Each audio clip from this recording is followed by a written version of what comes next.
ണ്ടല്ലോ മൂവി കെയറിലാണ് നിൽക്കുന്നത്. ഇവിടെ സെക്കൻഡ് ഫോൺ ഇഷ്ടംപോലെ വന്നിട്ടുണ്ട്. 14 Pro ആണ് ഇതിൻ്റെ അകത്ത് ഇരിക്കുന്നത്, കൂടുതലും ഇരിക്കുന്നത്. പിന്നെ അതിൻ്റെ വിലയും കാര്യങ്ങളൊക്കെ പറഞ്ഞുതരാം. ബാക്ക് കവർ മേടിക്കണം, back cover iPhone back cover ഏറ്റവും കൂടുതലുള്ളത് കേട്ടോ. ബൈക്ക് കവർ മേടിക്കാം. പിന്നെ അതേപോലെ തന്നെ ഇവിടെ ഹെഡ്ഫോൺ ഉണ്ട്, പിന്നെ വേണമെങ്കിൽ കീബോർഡ് അങ്ങനെയുള്ള സാധനങ്ങൾ. അപ്പോൾ നമുക്ക് അതിൻ്റെ ഡീറ്റെയിലൊക്കെ നമുക്ക് നല്ല അവിടെ വെച്ച് കഴിഞ്ഞിട്ട് ഡീറ്റെയിൽ നോക്കാം. 11 പീസാണുള്ളത്. കളർ ഉണ്ടല്ലോ, ഗോൾഡാണ് ഇരിക്കുന്നത്. 4 ഗോൾഡ് ഉണ്ട്, 3 ബ്ലാക്ക് ഉണ്ട്, പിന്നെ പർപ്പിൾ ഒരു 4 ഉണ്ട്. ഓക്കെ ഗൈസ്, അപ്പം ഇത് കണ്ടല്ലോ, 1 month വാറൻറ്റി ഉണ്ട് ഇതിന് ഏകദേശം. കണ്ടോ, ബാറ്ററി ഹെൽത്ത് എന്ന് വെച്ചാൽ 83 ഇതെല്ലാം ബാക്കിൽ എഴുതിയിട്ടുണ്ട്. നമുക്ക് നോക്കേണ്ട ആവശ്യമൊന്നുമില്ല. അതായത് 2100 ദിർഹമാണ് പറഞ്ഞേക്കുന്നത്. പക്ഷേ അത് നെഗോഷ്യബിൾ ആണ്. ക്യാമറ നമുക്ക് എടുത്ത് കഴിയാം. ഷട്ടർ സ്പീഡ് വേണമെങ്കിൽ നമുക്ക് ടെസ്റ്റ് ചെയ്യാം കേട്ടോ. ഓക്കെ, ഇത് 256 2100 രൂപ. ഇതും 250 സെയിം റേറ്റ്. ഇതെല്ലാം 256 ആണ്. 2100 രൂപയാണ് ഇതിൻ്റെ പ്രൈസ് വരുന്നത്. ക്ലീൻ പീസാണ്, ഒരു കംപ്ലൈൻറ്റോ ഒരു മാറ്റമോ ഒന്നും വന്നിട്ടില്ല. അടുത്തത് ബ്ലാക്കാണ് വരുന്നത്.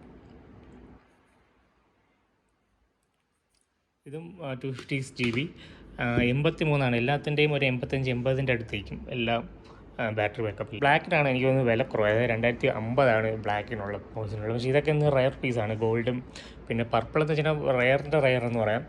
അപ്പം ഈ ഒരു റേഞ്ചിലാണ് വരുന്നത്. ഇത് നെഗോഷ്യബിളാണ്. നിങ്ങൾക്ക് വേണമെങ്കിൽ ഇവിടെ വില കുറച്ചൊക്കെ തരും. എനിക്ക് വേണമെങ്കിൽ ജസ്റ്റ് ഒന്ന് ചെക്ക് ചെയ്ത് നോക്കാം. അതാ കണ്ടല്ലോ, ഇപ്പോൾ സ്ക്രൂ അയച്ചേക്കുന്ന ഒരു പാട് പോലെ നിങ്ങൾക്ക് കാണാൻ പറ്റത്തില്ല.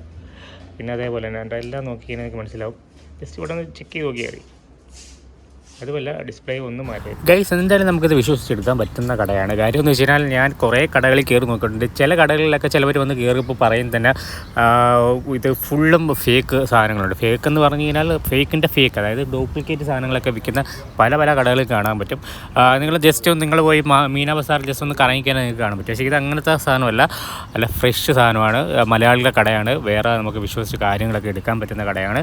ഞാൻ പോയി ഫുള്ളും ചെക്ക് ചെയ്ത് നോക്കിയിട്ടുണ്ട്. അതിൻ്റെ എല്ലാം ചെക്ക് ചെയ്ത് നോക്കിയിട്ടാണ് ഞാൻ ആ 11 എടുത്ത് ടേബിളിൽ നിരത്തി വെച്ചിട്ട് ഈ സംഭവങ്ങളെല്ലാം എടുത്ത് ഫുള്ള് ക്യാമറ ഉൾപ്പെടെ, അതുമല്ലാതെ സീരിയൽ നമ്പരും അതെല്ലാം ചെക്ക് ചെയ്തിട്ടാണ് ഞാൻ ഈ ഒരു വീഡിയോ ചെയ്തിരിക്കുന്നത്.